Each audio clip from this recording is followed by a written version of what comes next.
தேவன் அன்பாகவே இருக்கிறார் என்ற ஊழியங்களுக்கூடாக உங்களை சந்திப்பதில் பெரும் மகிழ்ச்சி.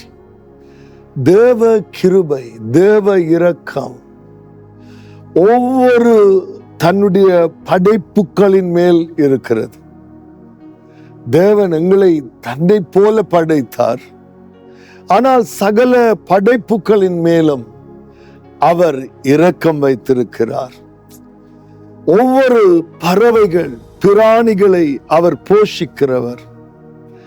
தேவ படைப்பிலே அவரே முதன்மையாயிருக்கிறார். தேவன் எங்களை தன்னுடைய சாயலாய் உண்டாக்கினபடியினால் அவர் உங்கள் மீது அன்பு வைத்திருக்கிறார். எப்படி அன்பு வைத்திருக்கிறார் என்று கேட்கிறீர்களா? அளவற்ற அன்பு. தன்னுடைய பிள்ளைகள் என்று எங்களை அழைத்திருக்கிறார். ஆமென். எங்களுக்கும் அவருக்கும் இருக்கிற உறவு அப்பா பிள்ளை என்ற உறவாகும். பிரியமானவர்களே, வேதாகமத்திலே அநேக அன்புக்குரிய காரியங்களை பார்க்கிறோம். தேவனை உண்மையாக நம்பி விசுவாசிக்கிறவர்களுக்கு அவர்கள் கேட்காமலே தேவன் பெரிய காரியங்களை செய்கிறவராக இருக்கிறார்.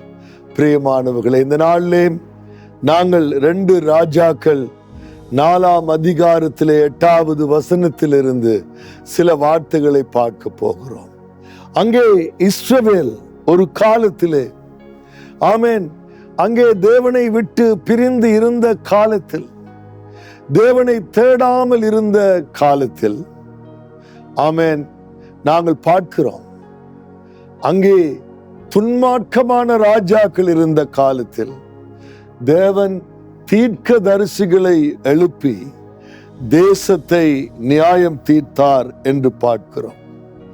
தேவன் அங்கே தீர்க்கதரிசிகளை எழுப்பி அவர்கள் ஊரூராக சென்று தேவனை குறித்து பேசினார்கள். அற்புதங்களை செய்தார்கள், அதிசயங்களை செய்தார்கள். தேவன் இருக்கிறார் என்று நிரூபித்தார்கள். பிரியமானவர்களே, நாங்கள் பார்க்கிறோம் இவ்விதமாக எலிசா என்கின்ற ஒரு மகா பெரிய தீர்க்கதரிசி அங்கே சூனேம் என்கின்ற ஒரு ஊருக்கு போன பொழுது, சூனேமியாள் என்று எலிசா அன்பாக அழைத்த அந்த பெண் இவரை குறித்து கேள்விப்பட்டு, இவர் ஒரு தேவ மனிதன், இந்த தேவ மனிதனை நாங்கள் கனப்படுத்த வேண்டும் என்று அவள் விரும்பினாள்.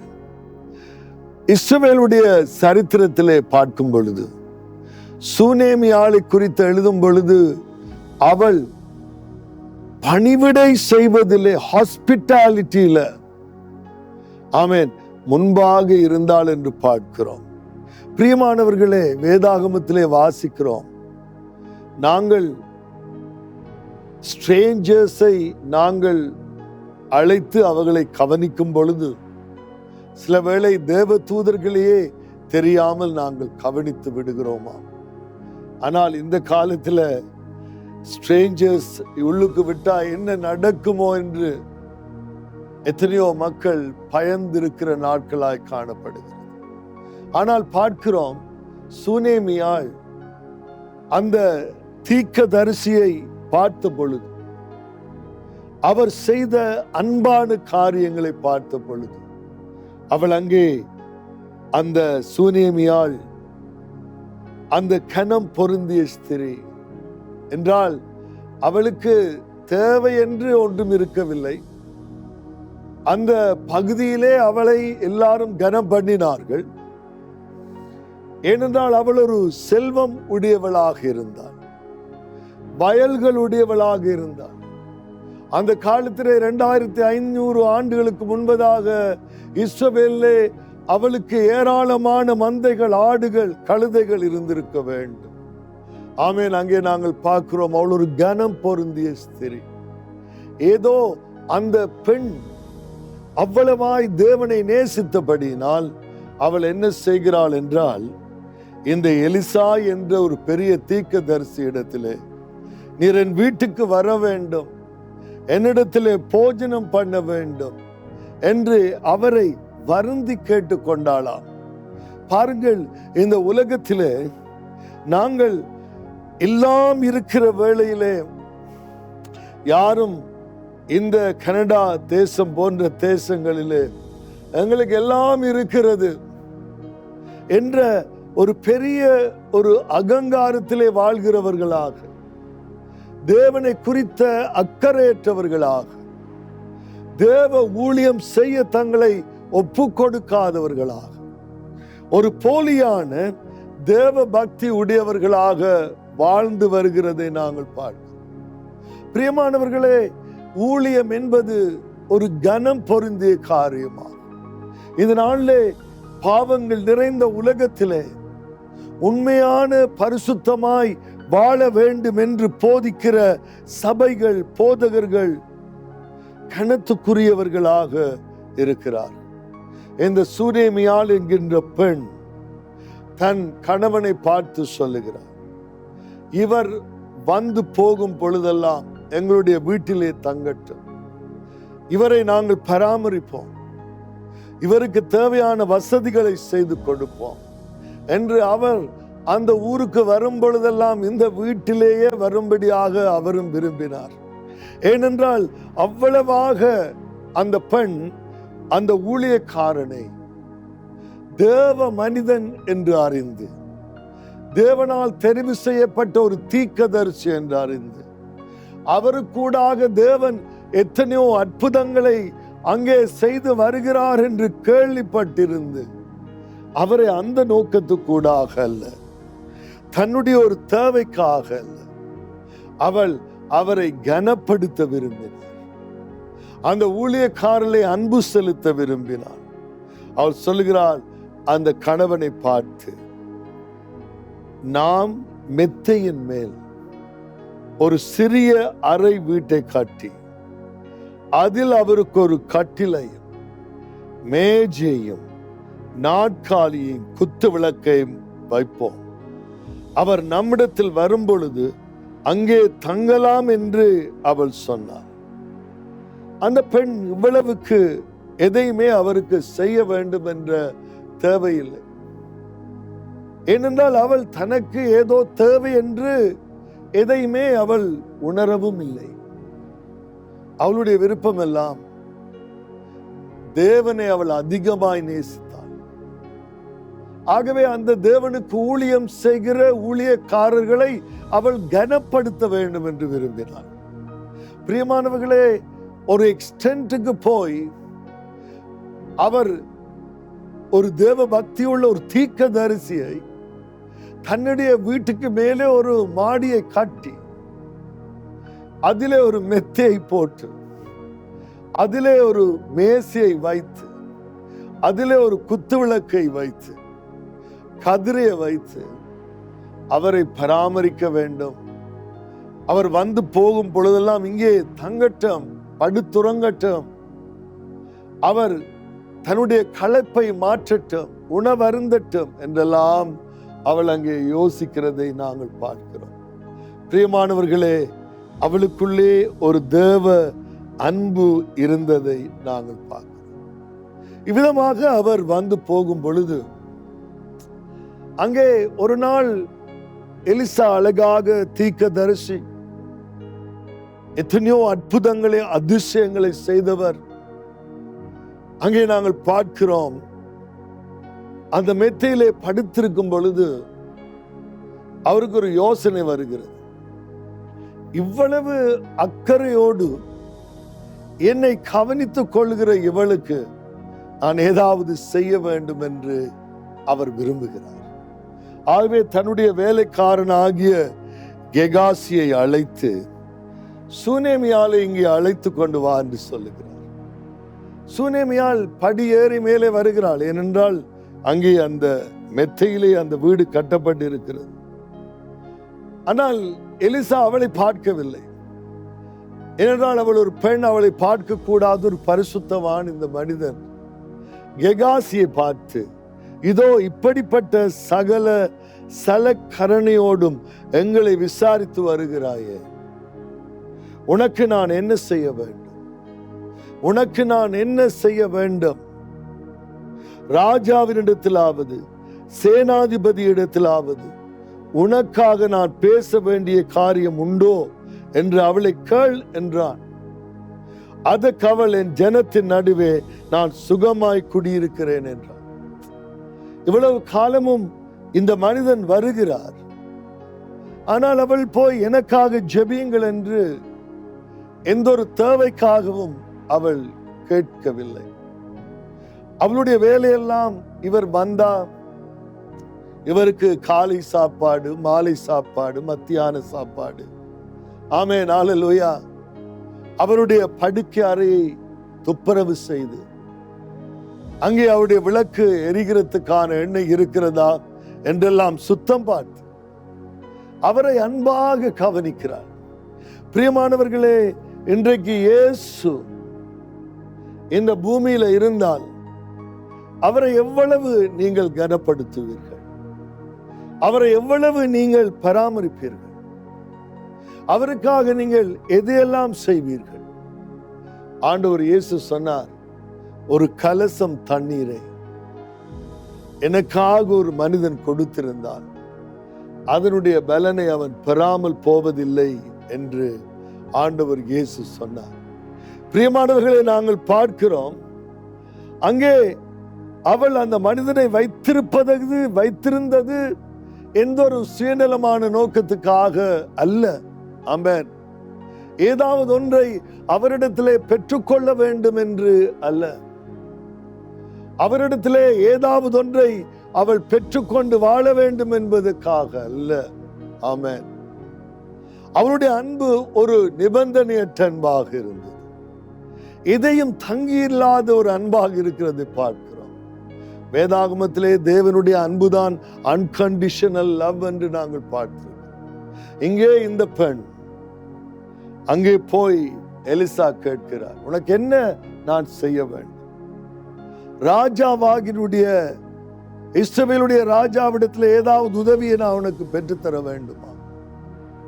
அல்லது அவனுடைய ஆர்மி கமாண்டர் அவன் இந்த வீட்டிலே வந்து உங்களுக்கு ஏதாவது உதவி செய்ய வேண்டுமா? ஏனென்றால் எலிசாவை அவர்கள் கனப்படுத்தினார்கள். எலிசா தேவனுடைய தீர்க்கதரிசியாக இருந்தார். அவர் தண்ணீருக்குள்ளே கோடாரியை மிதக்க வைத்த ஒரு ஊழியக்காரர். ஆமென், ஹல்லேலூயா. அவர் செய்த அற்புதங்களுக்கு அளவில்லை. ஆண்டவர் இயேசு செய்த அவ்வளவு அற்புதங்களையும் எலிசா செய்திருக்கிறார். அந்த காலத்திலே தேவன் அவரை ஒரு பெரிய ஊழியக்காரனாக எழுப்பினார். பிரியமானவர்கள், அவர் கேட்கிறார், உனக்கு என்ன உதவிதான் வேணும்? நான் ஒரு தீர்க்கதரிசி இந்த தேசத்தில். எனக்கு ராஜாவை தெரியும், எனக்கு சேனாதிபதியை தெரியும். ஏதாவது ஃபேவர், ஏதாவது உனக்கு தேவையா என்று கேட்கிறார். பிரியமானவர்களே, அவளுடைய பதில் ஒரு வியப்பாக இருக்கிறது. ஆமென், ஹல்லேலூயா. நான் என் ஜனத்தின் நடுவே சுகமாயிருக்கிறேன். நான் என் ஜனத்தின் நடுவே நான் சுகமாயிருக்கிறேன். நான் என் ஜனத்தின் நடுவே சுகமாயிருக்கிறேன். ஹல்லேலூயா. ஆமென். அவள் சுகமாயிருக்கிறாளா?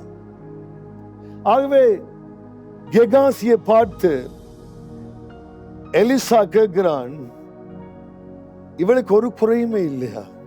ஆமென், ஹல்லேலூயா.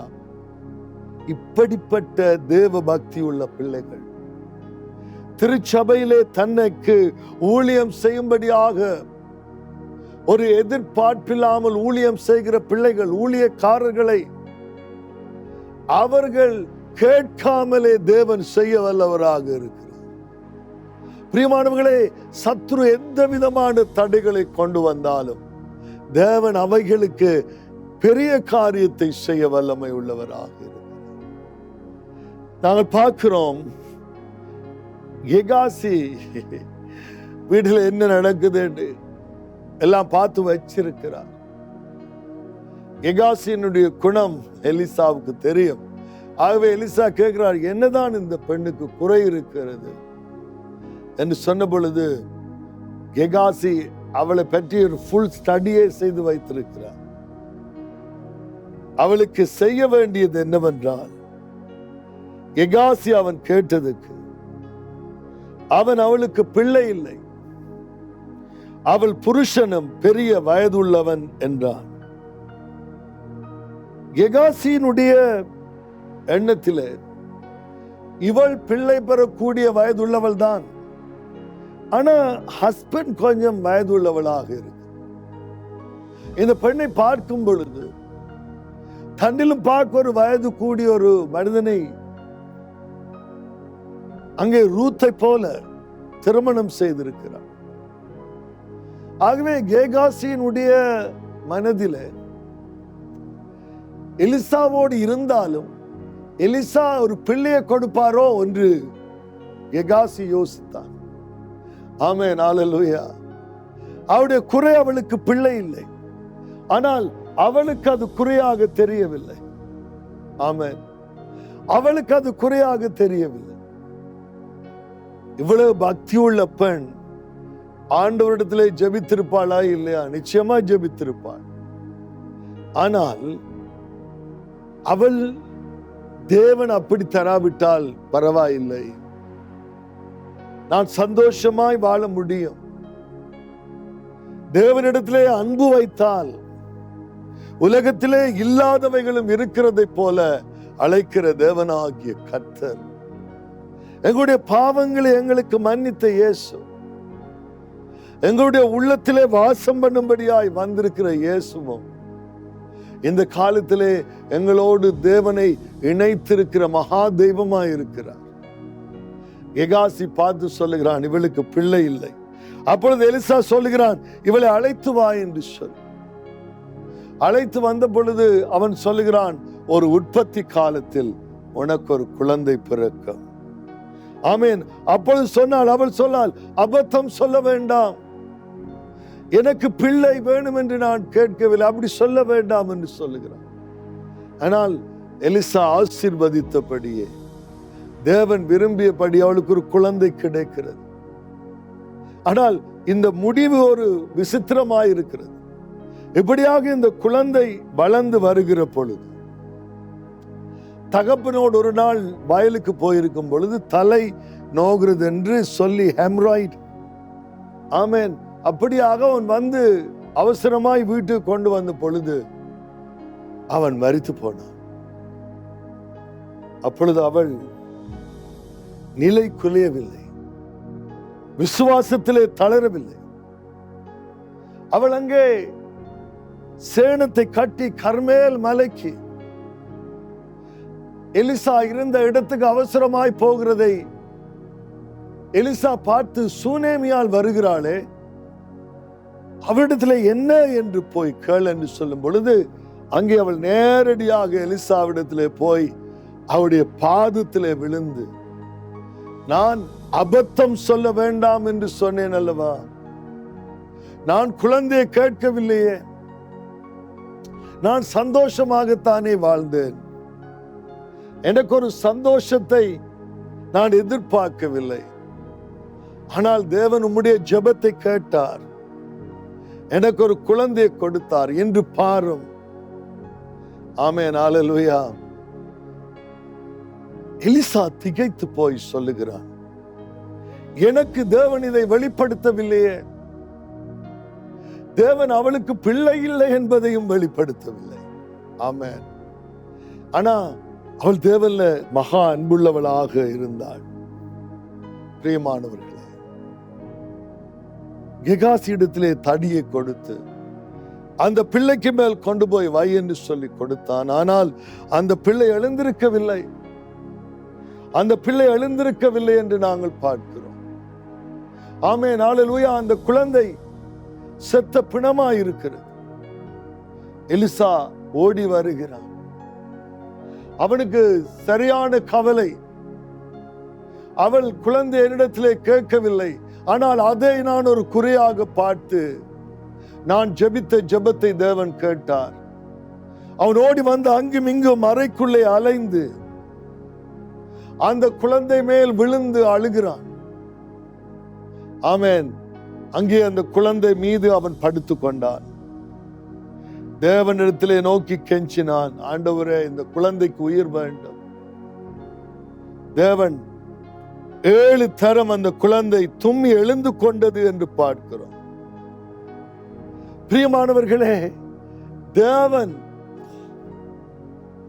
இவளுக்கு ஒரு குழந்தையை கொடுத்து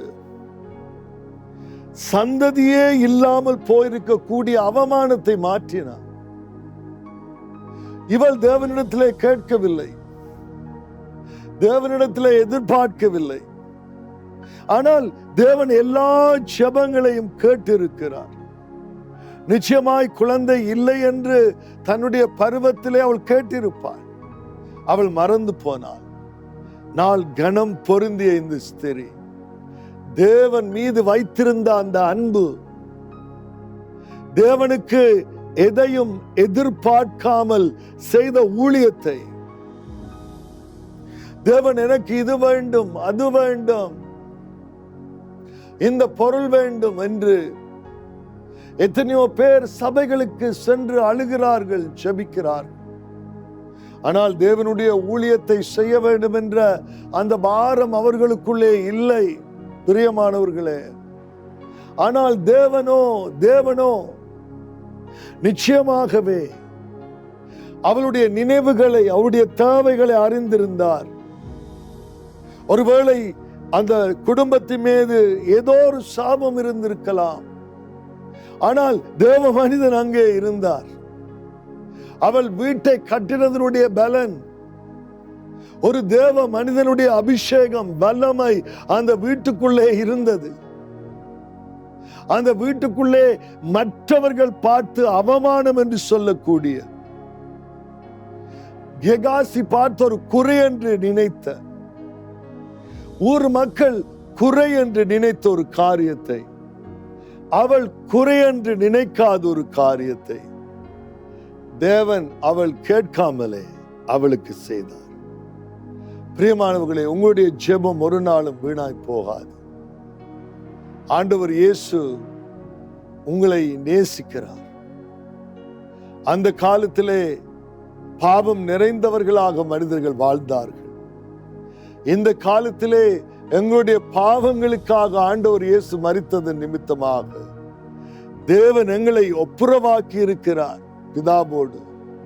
இயேசு கிறிஸ்துவுடைய இரத்தத்தினால் கழுவப்பட்டிருக்கிறோம். இப்படிப்பட்ட அறிவு எங்களுக்கு, தேவன் எங்களை நீதிமானாக மாற்றி இருக்கிறார். இப்படிப்பட்ட எவ்வளவு ஆசீர்வாதத்தை பெற்ற நாம் தேவனுக்கு எவ்வளவு அதிகமாய் நாங்கள் ஊழியம் செய்ய வேண்டும். எங்களுக்கு என்ன இருக்கிறதோ இல்லையோ, உண்மையான தேவ அன்போடு தேவனை சேவிக்கும்படியாக, தேவனிடத்திலே எங்களை அர்ப்பணிக்கும்படியாக நாங்கள் எங்களை ஒப்புக் கொடுக்கும் பொழுது தேவன் எங்களுடைய வாழ்க்கையிலே பெரிய காரியங்களை செய்வார். பிரியமானவர்களே, ஆண்டவர் இயேசு உங்களை எவ்வளவாய் நேசித்து தன்னுடைய ஜீவனை சிலுவையிலே கொடுத்தார். பிரியமானவர்களே, நீங்கள் அவரை விசுவாசித்து அந்த தேவனை நீங்கள் விசுவாசிக்கும் பொழுது, அந்த தேவன் உங்களுக்காக செய்த பாவ மன்னிப்பின் மரணத்துக்காக நன்றி சொல்லும் பொழுது உங்களுடைய வாழ்க்கையில நீங்கள் கேளாமலே தேவன் எத்தனையோ அற்புதங்களை செய்ய வல்லவராயிருக்கிறார். பிரியமானவர்களே, இன்று தேவன் உங்களை நேசிக்கிறார். நீங்கள் அவரை உண்மையாக ஒன்றும் எதிர்பார்க்காமல் நேசிக்கும் பொழுது அவர் உங்களுடைய வீட்டிலே இருக்கிற ஒவ்வொரு குறைகளையும் விசாரித்து